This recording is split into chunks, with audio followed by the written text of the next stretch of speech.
cuffs are off, man. Hey everybody, Adam Rank here. What's up, friends? Daniel Dopp here from the Fantasy Focused Football Podcast over on ESPN. It's Fabs here, Michael Fabiano from Sports Illustrated. You know who you can trust if you've got some questions about your fantasy squad? Want to check out a cool show on YouTube that'll help you get ready for the fantasy football season? Check out the Get Right Fantasy Network. Check out the Get Right Fantasy Network. If you are not subscribed, what are you waiting for? You want to lose your league? Head on over to YouTube. Check out the Get Right Fantasy Network because they're doing everything they can to make you a better fantasy player. You got to get right with the Get Right Fantasy Network. So go and roll your sleeves up, yeah, go and roll your sleeves up. And I'm getting down cause I roll my sleeves up. And I'm getting right cause I roll my sleeves up. And I'm getting down cause I roll my sleeves up. And I'm getting right cause I What up, world? This is FishnFrank here with Get Right Fantasy Network. We're looking at your Week 6 overreaction, Week 7 waiver wire wire ads. So, yeah, I'm excited. We had a couple good games tonight. I keep telling myself I hate these double hitters on Monday nights. I really just enjoy watching one game on Monday night and really just kind of enjoying watching that whole game. Whereas, you have to bounce back between these two games and just like you miss some stuff. I just wish they would just leave it well enough alone, I think. That's my gripe. Looking here at Week 6, capped off the week with the Sunday night games with the Buffalo Bills versus Atlanta Falcons. Bills losing to the Falcons in, a crushing fashion, really, 14-24. It's kind of an upset in a way, and I think for the Falcons, they're looking like a decent team this year, and just trying to see what's going on with the Bills and their mafia going on over there.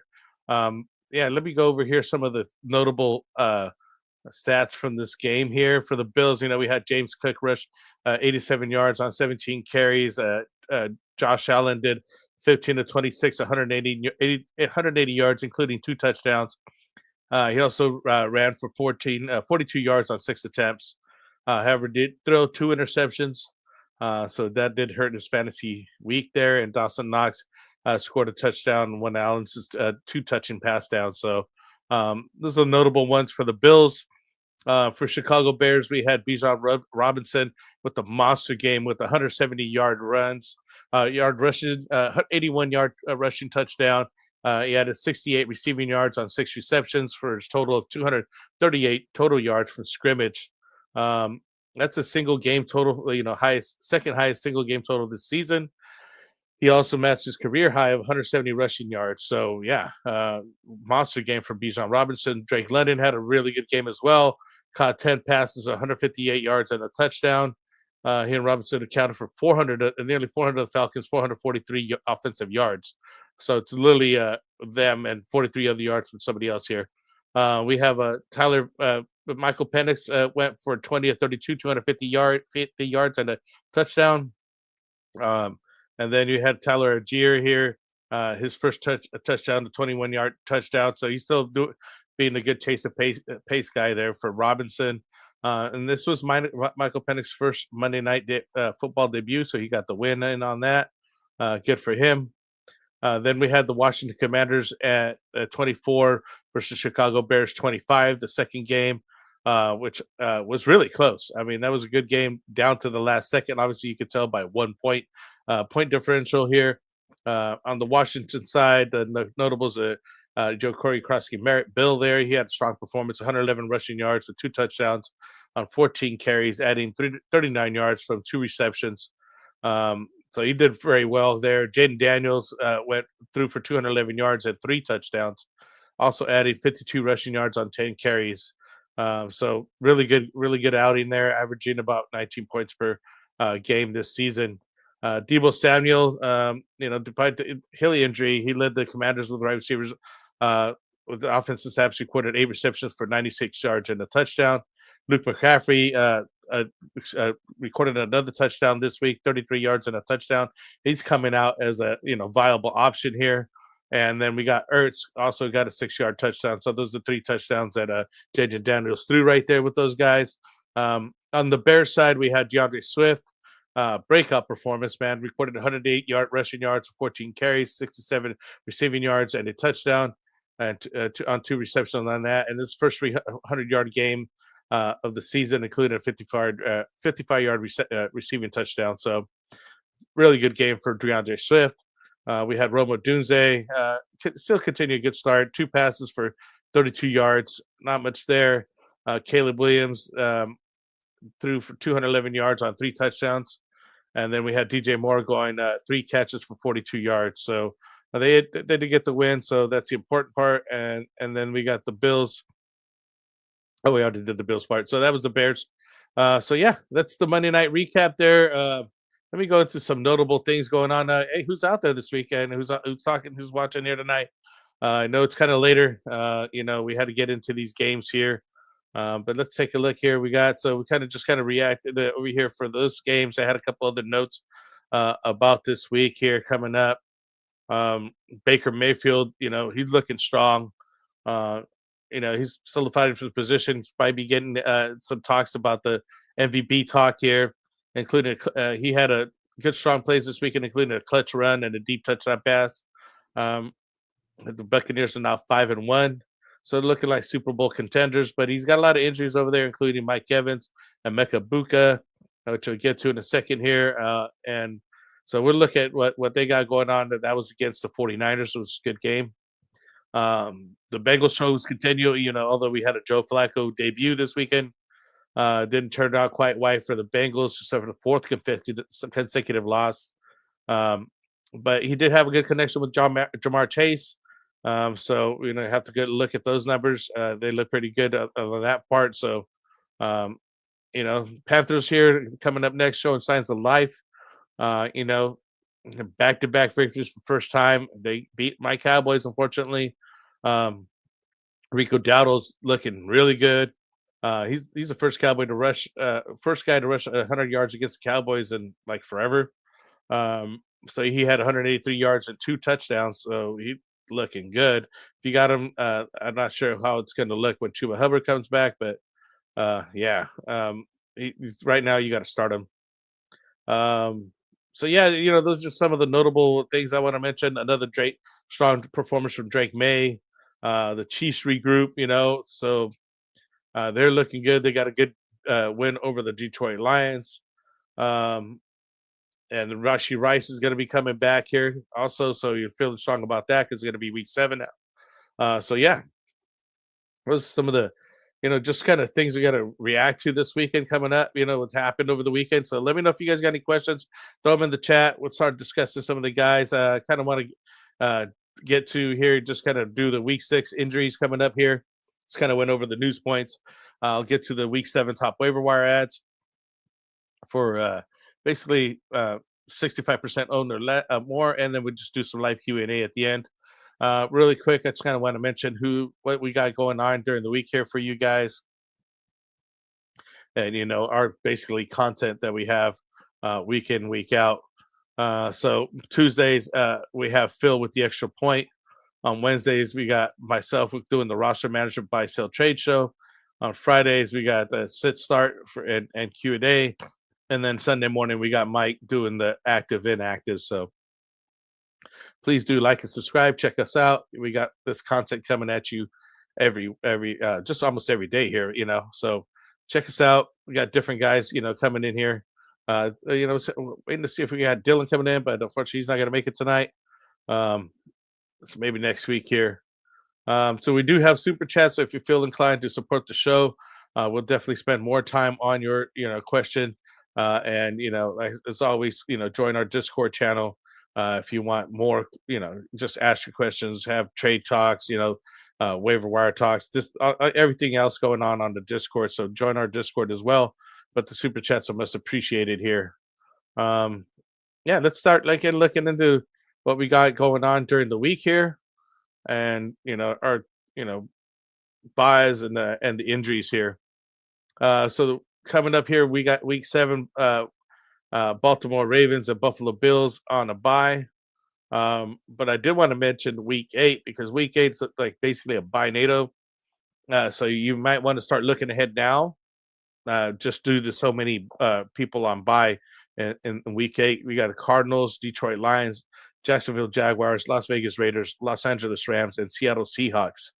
So all those teams are going to be on a bye on week 8. So I thought I'd mention it now, so you could like kind of move your roster around, move it to week 8, so see who you need, because you may want to pick them up now in week 7 and basically be prepared for who you need in week 8, so that you're not missing out on the boat when times comes for the waiver wire and you got guys on the bye week here.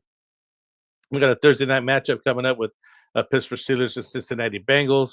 Joe Flacco doing his thing again. As I mentioned, he stepped in and completed a 10 passes for 94 yards to Jamar Chase. So hopefully that continues here this next week, although a tough matchup there against the Pittsburgh Steelers. So it is a Thursday night game. Maybe it comes out a little bit better. Let's see what happens on that part of it. So let's go into the injuries here. You guys got any questions here? You guys got a couple guys watching, being quiet in the chat there. Usually I have a number of guys already saying what's up and or at least commenting about some of these games. So let's get some stuff going on, guys. We got injuries coming up here. Emeka Buka, he suffered a hamstring against the 49ers. He's expected to miss some time, so it wasn't serious. With Mike Evans also doing a hamstring injury, Chris Godwin dealing the fibula issue. It looks like the receiving core is very depleted. So as you guys seen on our thumbnail, we got Sterling Shepard, who could see increased targets. So check him out. I'm gonna give up some numbers here for him later on. Puka Nacua here with the Rams, injured his ankle and is expected to miss some time as well. Potentially including week 7 game in London. So this could lead to more targets for Devontae Adams and Kyron Williams. Marvin Harrison Jr. went down also. He suffered a concussion against the Colts. So his status is uncertain. Trey McBride, looking at a more reliable option over there for the Cardinals passing game. Harrison is out. So, Trey McBride numbers should be going up as well. We got Calvin Ridley exited the week 6 game against the Raiders with a hamstring injury. So he's expected to miss some time. Garrett Wilson also went down. He suffered a knee injury at the Broncos game, and he's just expected, not expected to rush back. He could make the Jets' receiving options less desirable in fantasy. So, we got to take a look at that, because I have a couple of options of Garrett Wilson, and he definitely stands out. So we got to see what we could replace him with. David Njoku, he suffered a knee injury against the Steelers. Not sure how bad it is, but Harold Fanning Jr. did get a boost, and he had a good game. So we get to talk to him here in the waiver wire pickups. Trey Benson was placed on IR for at least 2 weeks. So Michael Carter was up, and as well as Bam Knight. And we're going to get to Bam Knight here later on.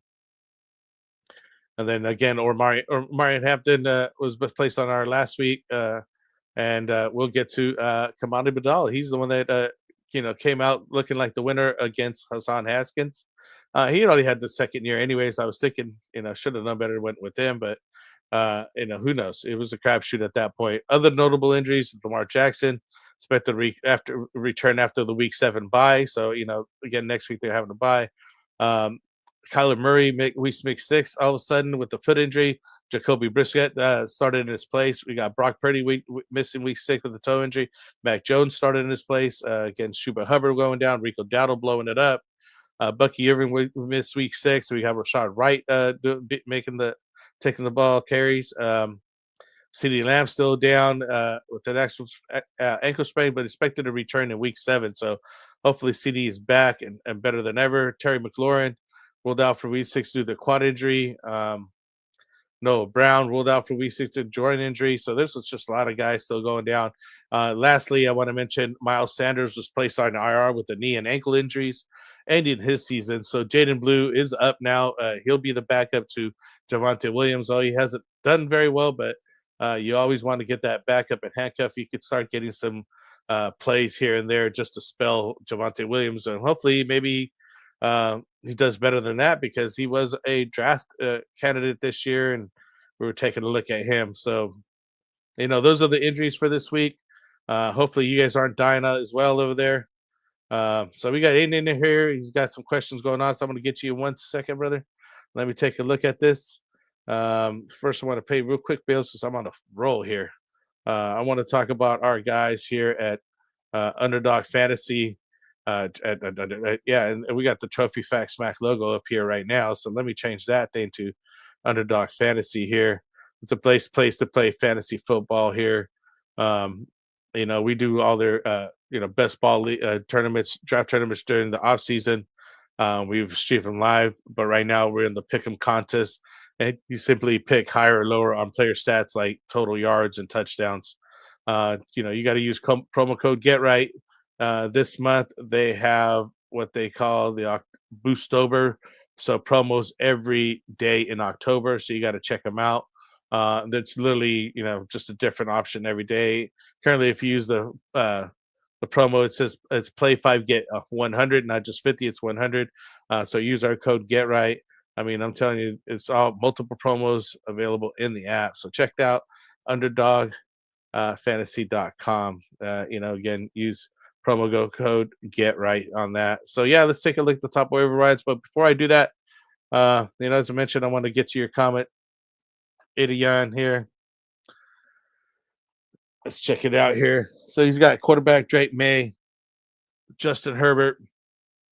He's got running backs Gibbs, Chase Brown, Jordan Mason, and Rico Dowdle. It's a nice set of running backs here. Chase Brown's just been dud this year, though. Wide receiver, we got JSN killing it. Ladd had a touchdown this weekend. Ricky Pearsall injury. Rashee Rice coming back for you here. I wouldn't call him IR. He's suspended. But Travis Hunter, Keon Coleman, Kendrick Bourne. Nice waiver wire pickup. And we got Tucker Kraft. Very good tight end. It's 12-man full PPR. Thoughts, please? So, yeah. Let's take a look at here. Oh, we got Ross in the house. What up, man? Tough loss for me in our home league. Ran into a buzzsaw. Yes, he did. Into the last place guy. Unfortunately, that happens. But yeah, now I'm talking about Aiden here real quick. Sorry, man. I just got sidetracked. You can see my boy on here. But yeah, Drake May. I'm rocking with Drake May. I like Justin Herbert. Loving the wide receiving team that you got going on. I think that you could move on Chase Brown, but it's very hard to get anything for him, even in this performance. He didn't really do much this past weekend. Let me look up his stats. This guy has an opportunity right now, now that they moved Joe Flacco over there, and you'd think that he would be better, but he ended up with 42 yards on and caught 2 passes for 7 yards. So still just not much from Chase, dude, and it's tough. He was a pretty high draft pick, and he's been a dud so far this year. He's coming up against Pittsburgh next, then the Jets, and then Chicago. They got a Week 10 bye, so that's somebody I would try to move on. You got a lot of pieces here. JSN, solid. Ladd, Ricky Pearsall again, with that injury. Rashee Rice coming back from suspension, so you're doing good. Travis Hunter's doing all right. Kendrick Bourne, he's a good option right now while Ricky's down. And Keon Coleman's, hit or miss here and there. He's had some solid games. Very solid team, man. Especially 12-team PPR. I think that other than Chase Brown, you're doing good, man. You just got to play your matchups and set it up properly.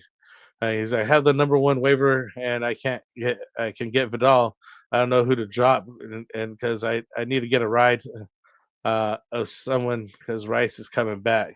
Oh, you got to get rid of someone because that's where he was holding Rice. Because he shouldn't have been able to hold Rice in the IR spot just because he's suspended. By the way, my feelings, because I've had people do that in our league, and that's not what the IR is for. It's for actually injured players. He's a suspended player, which is different. Just key point there. Should you get Kamani Vidal? I mean, he's going to be starting. I wouldn't be afraid or scared to drop Chase Brown just to improve my running back room. As far as your wide receiving room, I would say Kendrick Bourne is the last one because he's doing good now, and obviously Ricky's coming back, and basically, why would you start 2 wide receivers on the same team? And again, you probably want to keep Ricky over Bourne. So I would say that's the next guy that you would have to be dropping there. You know, Anthony's said, "I'll wait on Brown." I'm not. I'm ready to drop him. I don't think he's like. And he's saying that I wouldn't use the number one waiver wire on Vidal. Chargers looking for a running back, but maybe Vidal earned it.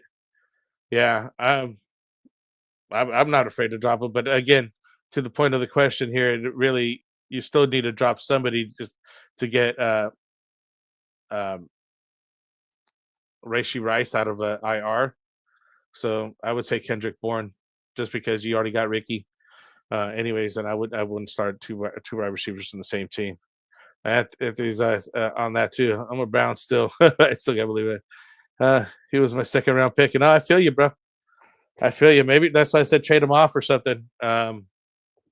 He was my two.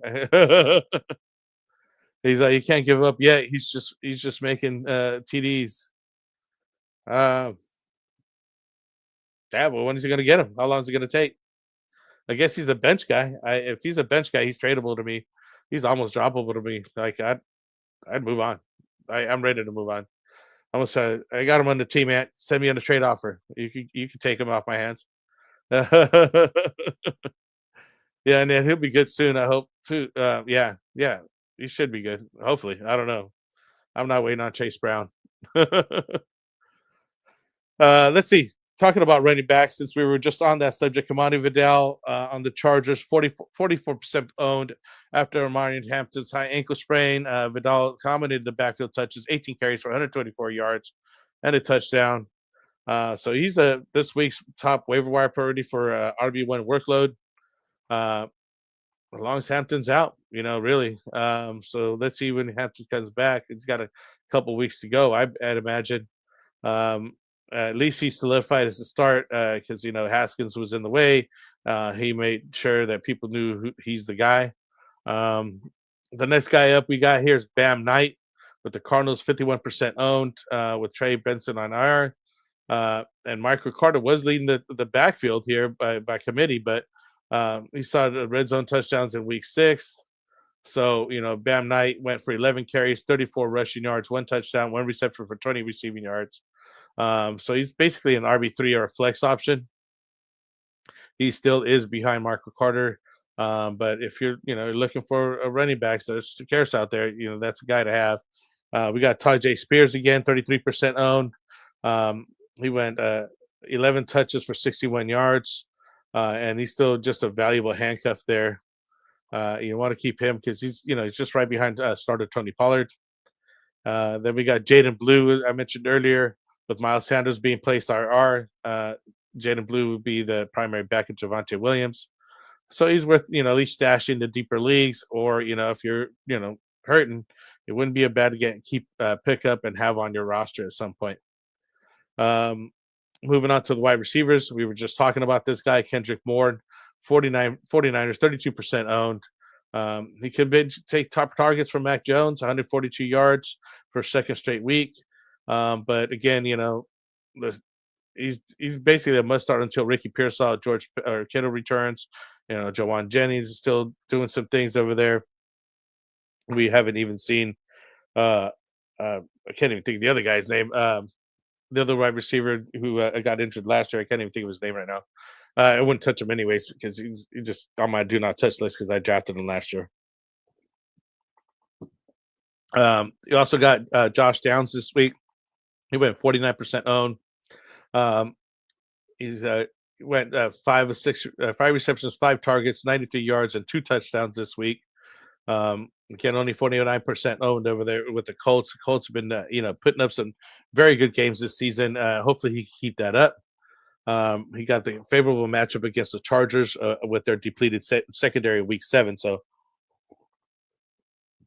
and if you need a smart start due to these bye weeks or due to injuries, some guy to look at here. Trey Tucker comes up on the radar again over there at the Raiders, 58% owned.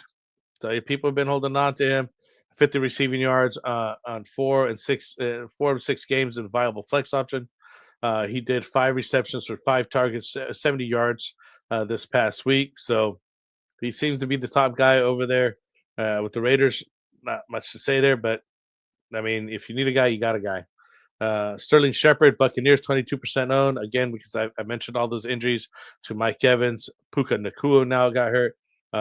Chris Godwin. So Shepard should see 14% target share in week 6. And so hopefully get some volume there. He didn't get much in this game. It was 2 receptions, 3 targets, 51 yards. So at least some solid numbers there. Ayuk, that's who it is. That's who it is. I couldn't think. Brandon Ayuk. That's the other guy there at the 49ers who should be coming back soon. So that's why, Kendrick Bourne is kind of like a 1-week start till these guys come back because what's going on with that. But what up, Warrior Loft? How we doing, brother? He's coming in. What do you guys think of Commander Vidal running back for the next 4 weeks? Is he legit? It's the second season, third season. I think I don't even remember how many seasons he's in. But I like him. I would, trust him to spot start over there. Let's see. I got to look at his seasons here. Yeah, it's the second season here. And it's probably why he's doing a little bit better than Haskins. I think he's legit. I think he's a spot start, flex option, bye week guy.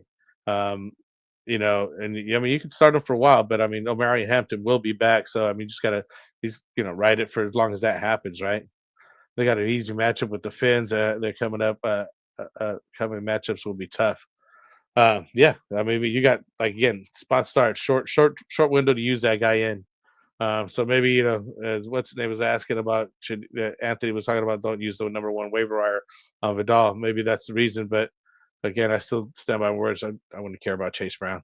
I'm done with that guy. Throw him away.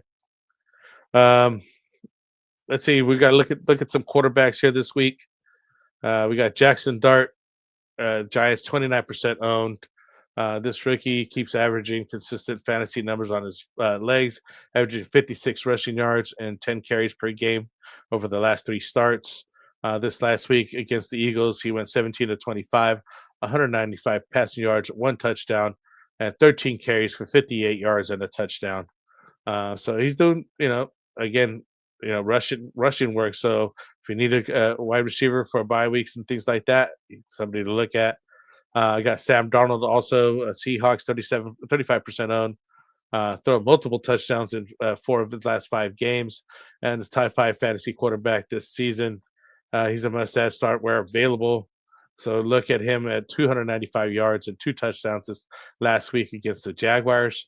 And we got Bryce Young, who had a really good performance. I think it's just a Cowboys bump, as some of these guys have been talking about, because the Cowboys defense just sucks this year. So he had a very good performance. He threw 3 touchdowns against Dallas. So, it's tough. But, again, with bye weeks and, players going down, he's somebody to take a look at it. CJ Stroud here, week 6. He's got a bye here. So he's about 35 to 40, 51% owned. So you may want to take a look at him here as well. So those are the guys that we have here for the quarterbacks. Let's check out the chat, see what we got going on. Matchup, got the Finns, got Ayuk. All right, so we got everything covered up so far. Good stuff. Let's see. So we got some matchup-based streaming options. I threw some people in here because I was just throwing some thoughts together. Trevor Lawrence here, Jacksonville Jaguars, 21 and 49% owned. Week 6 stats against the Seahawks: 258 yards and 2 touchdowns. We had 2 straight games with over 19 fantasy points. Faces the Rams in London in week 7. Could be a viable matchup-based starter type guy. Jacoby Brissett also. He just got the start over. I can't even think of this guy's name. Kyler Murray. Sorry. So his week 6 stats. 2.17 fantasy points. But he's facing a tough matchup against the Packers in week 7. So would be very tough to start him in that spot. Because Packers do have a very good pass rush now with Michael Parsons over there and the other guys. I mean, they propelled themselves into the number one spot here. So yeah, let's see what we got here. Last guys on the waiver wire that we're going to be talking about is tight ends. We had a great performance for Harold Fanning Jr. now. Basically broke out week 6 with 7 catches for 81 yards on 10 targets, especially after David Njoku left with the knee injury.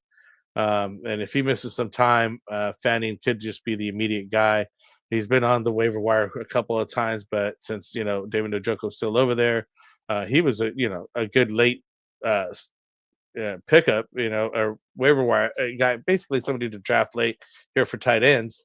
But now it looks like Harold Fanning Jr. may get the start and maybe run away with the starting job. He went 5 receptions, 7 targets, 50 yards, and a touchdown.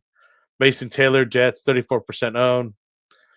Targets could increase here with Garrett Wilson missing some time with the knee injury. He had 1 target, just 2 receiving yards here in this last game. But again, due to Garrett Wilson's injury, he might get some uptick here. Let's see who else we got. I picked up Cade Otton here. Tampa Bay Buccaneers, 12% owned here. He did have five receptions on 6 targets for 51 yards. And again, with all these injuries that they have over there at the receiving court with Mike Evans, Chris Godwin, and Mika Buka, Otton get some catches here for Baker Mayfield. He's been that spot start guy for him, so that's somebody I'm looking at there. Let's see defensive stream options. Basically, we got the Seahawks at 49% owned. They're going to face the Houston Texans week 7, and they've been struggling on offense here. We got the Browns at 38% owned. They will face the Miami Dolphins, who coming off disappointing loss. And then we got the Bears who face New Orleans, who have struggled with offense as well. So this is a spot start. The defenses there. Low ownership percentages as well. So we got any other questions here in the chat? I kind of went through all the waiver wire pickups here. I'll get the short out this week here shortly. Sorry I got a late start here today, but watching some of the football games, I had to get some notes in here for you guys to get all these guys that we're talking about tonight. All kinds of major injuries, as I was mentioning here earlier. And with these bye weeks coming up, you got to keep an eye on these guys. So hopefully we get people back. But, I know I heard that Mika Buka's injury wasn't too bad. So that's good. We got to see what happens with Puka Nacua as well. Marvin Harrison, hopefully he comes out of that concussion protocol. Calvin Ridley should miss some weeks. Garrett Wilson down as well. So there's a lot of wide receivers have gone down. Hopefully you're prepared for that. And again, with Trey Benson and Amari Hampton down, we got Kamada Vidal coming up and Bucky Irvin here. And he's missing week 6 shoulder injury, foot injury. So Rashad White's getting the start here. Hopefully CeeDee Lamb comes back here week 7. It does well. So let's check these guys out. Yeah. Let's see. 3 P ones. I can't even read what is Packers D droppable after that performance. No, I would not say that. No, I mean every team has a bad day, but they have a really good pass rush. Like I said, they got a Super Bowl contending team at this point, and I would not be dropping them. It happens, man. It happens. Hopefully better days ahead for those guys. So yeah, it got 21 guys here out watching. Hopefully we get some likes and subscribes. Anybody got any Q&A time? Just it's time to put in your questions here. Just kind of killing some time so we could talk about some of these waiver wire pickups that you guys may have any questions on. Who your favorite guy is to go for. I'm basically looking at some of these wide receivers for weeks here. In Kendrick Bourne, Josh Downs, Trey Tucker. Possibly in that order. Again, Kendrick Bourne has the shortest lifespan because once some of these other 49 receivers come back, he's just going to fade into the background. Trey Tucker's been putting up some decent numbers. It's just going to be hit and miss because he's on the Raiders. Sterling Shepard, do all the injuries there at the Buccaneers. Somebody to take a look at as well. Kayshon Boutte, I don't know if you mentioned that guy. He's 11% owned. So he had a really resurgent game week 6 with 2 touchdowns. He had the stats: 5 receptions, 5 targets, 93 yards, and 2 touchdowns for Keyshawn Boutte. Only 11% owned over there in the Patriots. I think I did mix them all together. So yeah, hit me up, guys. Let's talk about these things. Let's hit me up on. Let's see. Wednesday we're going to do the waiver wire show, trade, whatnot here. As I mentioned, we got all the guys here.